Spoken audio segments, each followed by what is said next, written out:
So we just got a really, really awesome leak.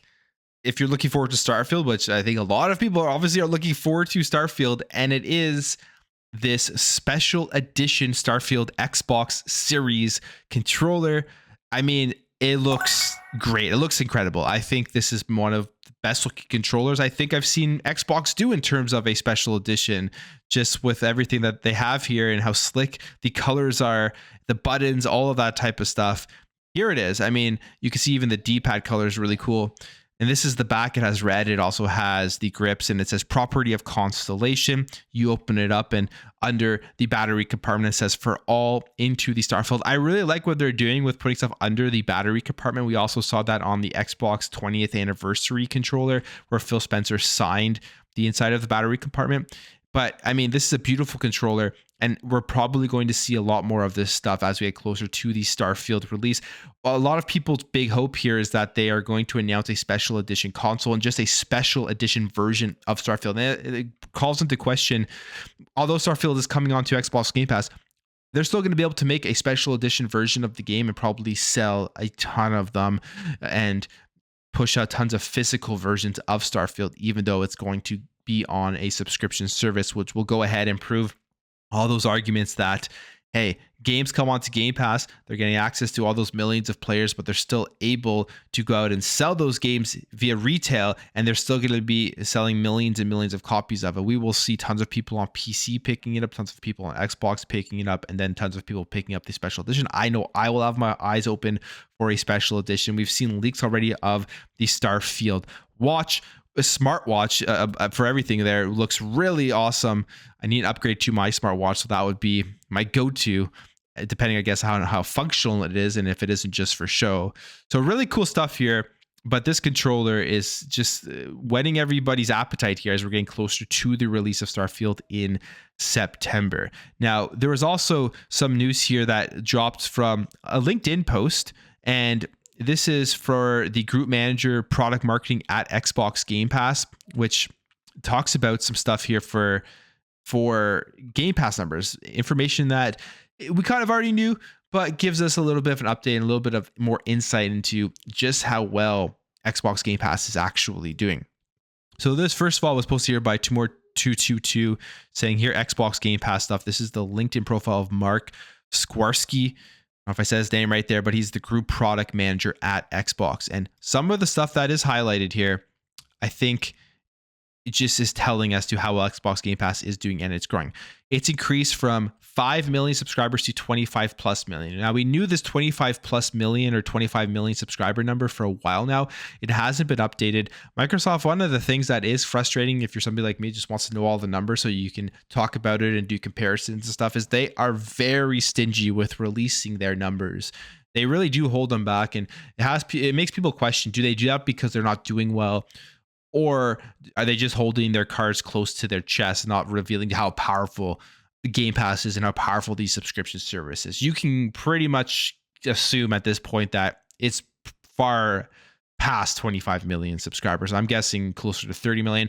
And once Starfield and Redfall were released, you're going to see that subscription just skyrocket. The other thing I would love to know that potentially has an effect on these subscription numbers in more of a negative way is now that the $1 deal is gone, which I'm not surprised it's gone. It wasn't going to be there forever. I mean, a lot of people were abusing it. Is how is that going to have an effect on subscriptions? Is that going to have a net negative or a net positive? Is it going to have more people falling off and not coming back? Or is it going to have people finally saying, okay, now that this is over, I'm just going to go ahead and sign up for the monthly price of it?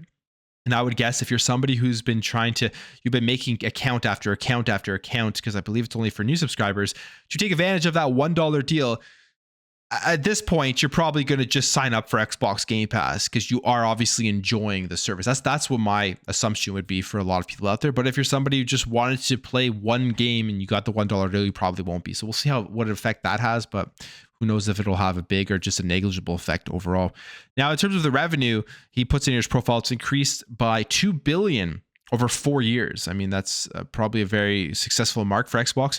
It's driving 15 times the monthly active user growth in over 26 markets, and Game Pass continues to expand out.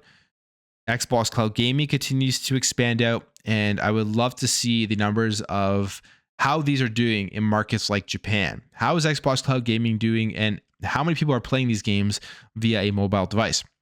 Increased PC subs by 5 times, and they created partnerships with Paramount, HBO, Disney, Netflix, all that type of stuff there. And I believe some of those partnerships probably have to do with the TV shows that they put out, like Paramount and Halo, and also the perks, because there are perks for all of these all of these platforms within the Xbox Game Pass subscription. They've expanded into Southeast Asia, and there are over 15 million PC players, and that is a market that is probably has a huge amount of potential to continue to grow. But 15 million PC players, I think, is a great number for Xbox Game Pass that will continue to grow, especially when a game like Starfield drops onto the service. You'll probably see an uptick in PC Game Pass subscribers, and this is going to be the thing going forward over the next couple of years.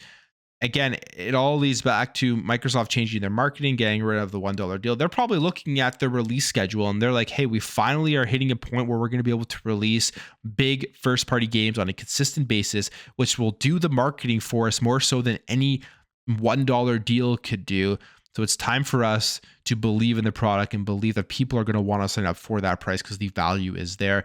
Also, the friends and family stuff is going to be coming out, which I didn't talk about that yet, but that was a totally ridiculous thing where you had major media websites, major Twitter personalities reporting the pricing of friends and family in the US as fact, which it clearly was just a rumor. They were reporting it as $40 per month, which was the New Zealand pricing, and people were going out there and saying this was going to be the US pricing. And then you saw a lot of people getting outraged over that, which to me didn't make any sense, because if you sit down and you're logical about it, common sense would show that $8 per user, even if it was $40 US, $8 per user is still a very good deal for Xbox Game Pass Ultimate. It's also cheaper than you would be currently paying if you were paying monthly, and people were really complaining about that. Now imagine what's going to happen when it's announced to $25 or $30 for friends and family, how much of a better deal that is.